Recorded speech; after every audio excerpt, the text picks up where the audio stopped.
Ew. In the words of our 10 o'clock producer, Casey Coffey, great afternoon for zombies to attack downtown Colorado Springs. Zombies have invaded the area, folks. Take cover.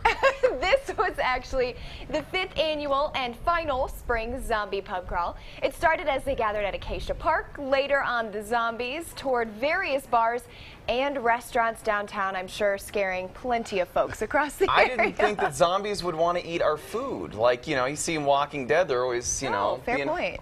Terrifying and trying to come after you. I don't know. I'm not a zombieologist, but I'll call one. Let's bring in an expert on something else, the weather. Storm Tracker 13 meteorologist Jay Polk. That's right. Tracking some, we've got some big changes coming tomorrow, too. Oh, we are tracking some storms as we go through the day tomorrow, no doubt about that. We're tracking a few showers and storms later on this evening, and some of those will make their way towards places like Eads, but I think they'll fade away before they get there. That'll be over the next hour or so. Phil Long, Kia camera looking back towards downtown Colorado Springs, which presumably has still been overrun by zombies at this point. 62 is the temperature, wind is calm as we look for Motor City back into downtown and towards the Drake Power Plant. 60 at the Springs Airport, 62 in Canyon City, and also at Pueblo. Those are your lows for tonight.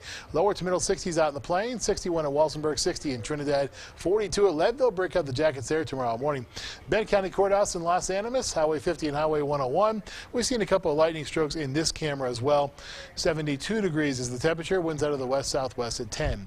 This is the shower thunderstorm that we've been tracking off to the east-northeast of Los Animas, and notice it has faded away quite a bit since we last talked to you a few minutes ago, so you get a pretty good idea of what we're seeing as we go through our 10 o'clock hour, but it is still laying down some pretty good amounts of rain. This is the rainfall rate tracker on our live HD Doppler radar, and of course here the oranges and the yellows indicate the heavier amounts of rain. It's not laying down much hail at this point. There was some hail that was being indicated by the live HD Doppler radar, but notice now it's pretty much a clean sweep, which tells us that all the hail has pretty much gone away. As we zoom it out to the full range now, this is the main game in town. There are a few showers and storms also to the north of I-70, between I-70 and I-76, but they're all fading away as well.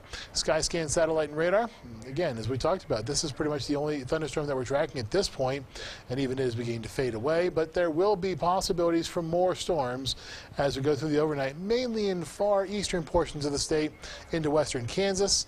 And as you can see also as we go through our 5 o'clock Sunday time frame, isolated shower too can't be ruled out either. For the most part, though, the showers are going to wait until we go through our Sunday afternoon. Some of them could, again, be on the strong side. Heavy rain is the main threat because, of course, it's still monsoon season after all.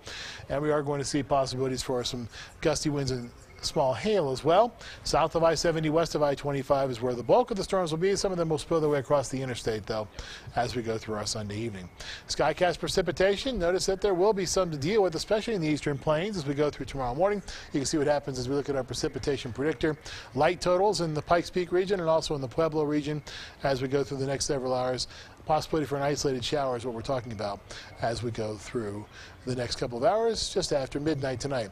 86 your high tomorrow in the Springs, 93 in Pueblo, 89 in Canyon City, middle 90s in the Plains. Mountain locations will be sitting in the 70s and lower 80s.